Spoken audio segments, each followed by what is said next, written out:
प्रणाम महाराज। आपने मुझे बुलाया?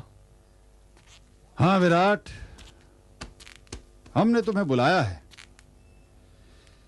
विराट, हमारे राजमहल की शांति में कितनी अशांति है, उसकी गूंज तो तुम्हारे कानों तक पहुंच गई होगी।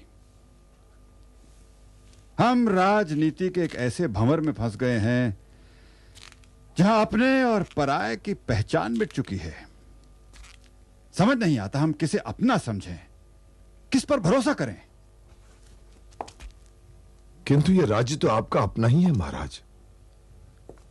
अपनी संतान की तरह इसकी प्रजा भी आपसे पराई नहीं है, और राज्य के सभासद तो आपके सेवक ही हैं, और राज्य के सेनापति काल भैरव तो आपके संबंधी ही हैं। कुछ दिन पहले तक तो हम भी यही कहते थे। हम नहीं जानते थे कि राजनीति रक्त के संबंधों पर नहीं, बल्कि शासन और सत्ता की भूख पर टिकी हुई है। काल भैरव को हमने अपनी संतान की तरह पाला है। उसे वो सब कुछ दिया है जो एक पिता अपने पुत्र को दे सकता है, किंतु आज सत्ता के मोह में आकर वो अंधा हो चुका है। प्रजा के मन में वो हमारे प्रति घृणा का विष फैला रहा है। आप तो महाराज हैं, महाराज, राज्य के स्वामी। जनहित आपके लिए सर्वोपरि है। प्रजा के हित में तो आपको सारे अधिकार प्राप्त हैं महाराज। विराट,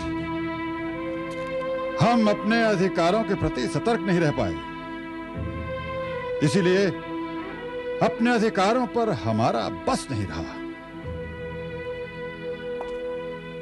महाराज, यदि आपके अधिकार आपके बस में नहीं रहेंगे तो प्रजा का क्या हाल होगा? इसी विषय पर विचार विमर्श करने के लिए तुम्हें यहां बुलाया है विराट। हमारे राज दरबार में बस एक राजगुरु दत्तात्रेय थे, जिनके परामर्श पर हम सही और गलत का निर्णय कर पाते थे। किंतु पिछले 3 महीनों से राजगुरु अपनी पुत्री मीनाक्षी के साथ लापता हैं, और उनकी तलाश का प्रश्न हमारे लिए जीवन और मृत्यु का प्रश्न बन गया है।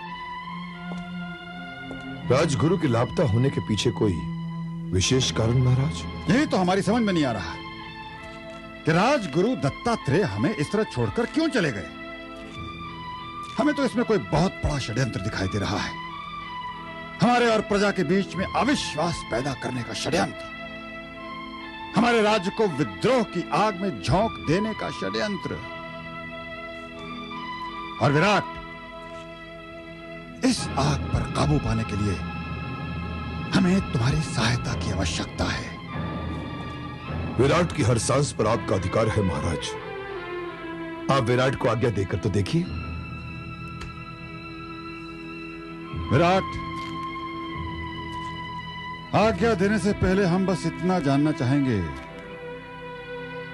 कि हम तुम पर कितना विश्वास कर सकते हैं। विराट पर आप इतना विश्वास कर सकते हैं महाराज, जितना एक आंख दूसरी आंख पर करती है, जितना एक पक्षी अपने पंखों पर करता है, जितना एक शिकारी अपने निशाने पर करता है। हमें तुमसे यही आशा थी विराट। अब हम निश्चिंत होकर इस राज्य की पहली जिम्मेदारी तुम्हें सौंपना चाहते हैं। आप आज्ञा दीजिए महाराज। सबसे पहले तुम पता लगाओगे कि राजगुरु दत्तात्रेय कहां है। आपकी ये चिंता आज से विराट की चिंता हुई महाराज। राजगुरु दत्तात्रेय जहां भी होंगे, पूरे आदर के साथ मैं उन्हें आपके पास ले आऊंगा। अब मैं जानने की आज्ञा चाहूंगा महाराज।